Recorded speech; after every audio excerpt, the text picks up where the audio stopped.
thank you for joining me for Museum Monday. My name is Jesus Sanchez. I am the Wellness Director of Soul Collective, and it's my pleasure to share some information on some of the altars that you might see here in Old Town Sacramento for Dia de los Muertos. So for a lot of you might know that Dia de los Muertos is a celebration that happens throughout Mexico and Latin America, indigenous villages, as a celebration of our loved ones who have passed over and our ancestors. And you really see in some of the art and some of the culture really the both Catholic and indigenous traditions that make up a lot of our heritage and a lot of our culture.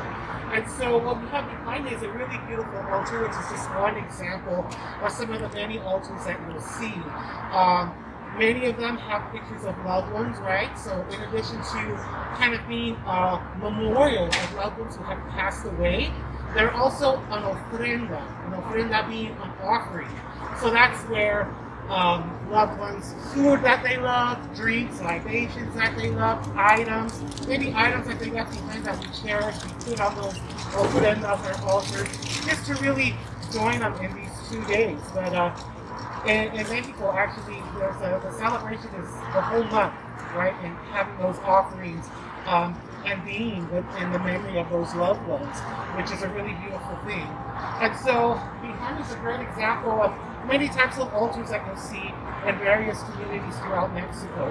And so this altar was created by Danza Azteca Macuili Tonatiu, by Maria Miranda and Trudy Robles. And so this is an example of an altar from the Aztec dance tradition, Danza Azteca. And so what we see here is this beautiful painting of a meat scene or a skull. And it's directing into the region of the north. In Aztec thought and culture, the north is considered the area where the ancestors rest, the place of Mictlan. Mictlan is where the ancestors and those souls rest. Mictlantecutli, and for those who know a little bit more about Aztec thought and culture, is the Lord of Mictlan. I'm sorry, just have a little friend there flying around. And so it leads to the north. If you notice, there'll be these beautiful herbs and flowers, the marigold, or cempasúchil. The cempasúchil is that beautiful marigold, orange, yellow color, very vibrant, right? And its significance has many, but at a foundational level, that color, that vibrance, to really attract and bring in those spirits as they come and join us for these 2 days or a whole month in celebrating them. And of course the herbs, the aromas, right? Also attracting the spirits and bringing them to this place where they will find offerings and where they will be honored. Some of the incense that is burned, copal, it's a tree resin that we burn in our ceremonies. To cleanse ourselves off, but also to honor the spirits, to honor our loved ones, to honor the altar that we've created, and to really help us focus and stay grounded in what we're doing, right?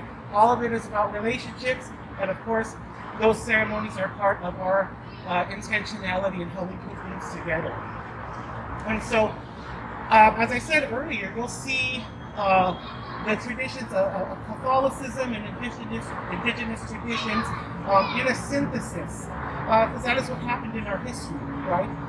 The Spanish Catholicism came to the Americas, and that synthesis and holding on and retaining our indigenous traditions was vital in the retentions of many important days in the calendar and things that we celebrated. Dia de los Muertos is one that is one of our favorites, right? Some of the most important times of the year, because one, we get to honor our ancestors, we get to honor our loved ones, but even more especially having that process to really discuss and go through our grief that we might have, especially for loved ones who have died recently. Right now with COVID-19, a lot of us have lost family members, right? And a lot of them unfortunately died alone. And so these traditions help us in that grief and help us to wish those individuals who maybe died alone and pray for their souls, right? And pray that, that they're in a good space, right? And so we join them in these times. We are very innovative in the ways that we could do it communally, but that effort's there, right? There's other efforts throughout the city where there's kind of a drive-in of altars. There's very small celebrations. There's things virtually. There's a virtual ofrenda online. Dia de los Muertos, California. You'll see pictures that individuals have posted of loved ones there. Again, sharing the memories, right? All the beautiful things that we learned from our ancestors. And so some might wonder why this time, right? In addition to okay, so there's the All Saints Day for the Catholic traditions. But in indigenous epistemology, this last harvest was very important because it's the last harvest before winter, right? This is about relationship. This is about cycles, the cycles of the earth goes through. And so this last harvest is one that we celebrate with our ancestors who taught us how to follow the lunar calendar, which led our agricultural cycle. And so we think of that and keep that in mind and bring it together as a village and celebrate with our ancestors who have taught us how to survive.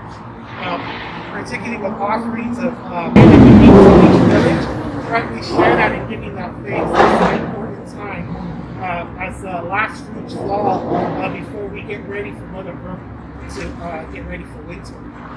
So those are some of the significance behind Dia de los Muertos. Some of the things that you'll see on altars will be candles, right, to light the way for the spirits, but also that element of fire. There's one thing that you'll see here, that you'll see in a lot of altars, is the four elements are always present. Here in the red, that's a representation of fuego, of fire. Underneath there, the white symbol, that is a symbol for air, again. And next, the brown and turquoise symbol is a symbol for earth, right? And last but not least, water, right? The sacred water. So those four elements are actually present in many of our altars because they are part of what sustains life.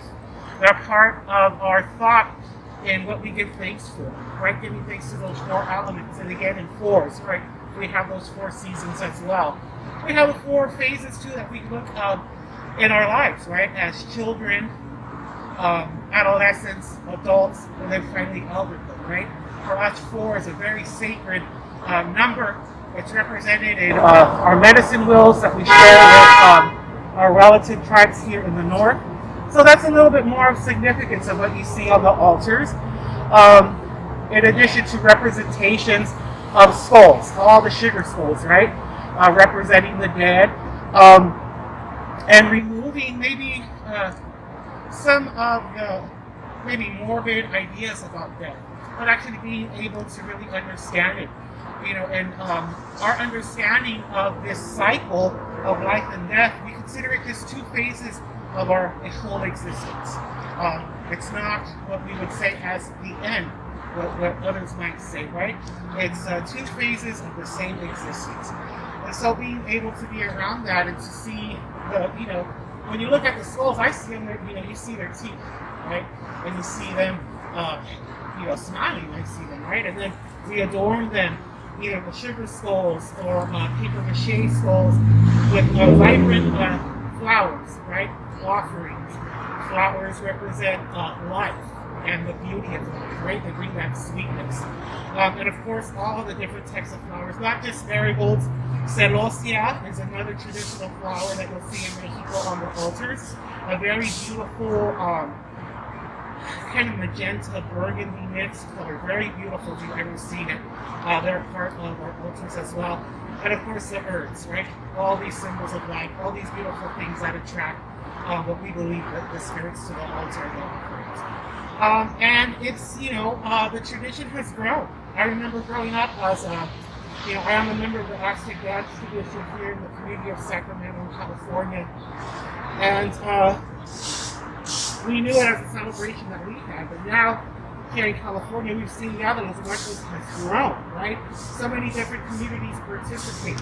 As Soul Collective, in the last years that we've had Souls of the City, families here in Sacramento has become a tradition. There's even a couple that met here and got married. So for them, and for all of us, right, it's part of an understanding. It's a time for us to learn. And, you know, life is something that we all have in common. And so it's a beautiful thing to be able to see it grow. But also really important to understand the origins and the symbolisms and where it comes from, and giving that respect. Because we want to also honor the cultural brokers and the elders who have retained these traditions. Sometimes these traditions, before they got popular, were shunned. You know, there were different political and cultural powers that may have deemed indigenous traditions as being less than. And so it's important to understand also the phases that some of these traditions, challenges that some cultures face, right? So understanding that, and again, getting really grounded in where it comes from, so that we have a little bit more of an intention of an understanding when we do these things. That's really important for us.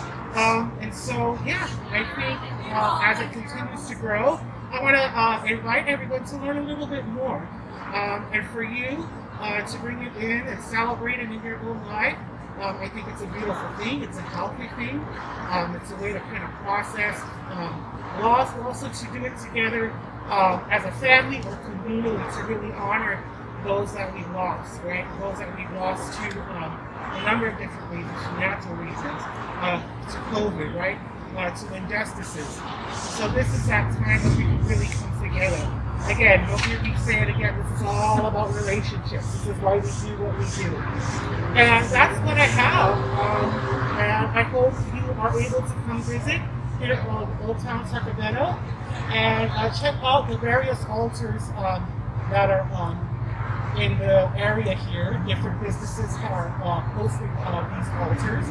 And there's great information. There's a map that actually lines up where all the different altars are, so please take advantage of that. I think it should still be up for quite some time. And again, thank you so much. It's been an honor to give a little bit more explanation. Again, this is from what I know. The knowledge of others is more expansive, but that's a little bit of what I know growing up in these traditions, and I'm so happy to share it here on behalf of Soul Collective. You can reach us at www.soulcollective.org, Soul Collective on Instagram. So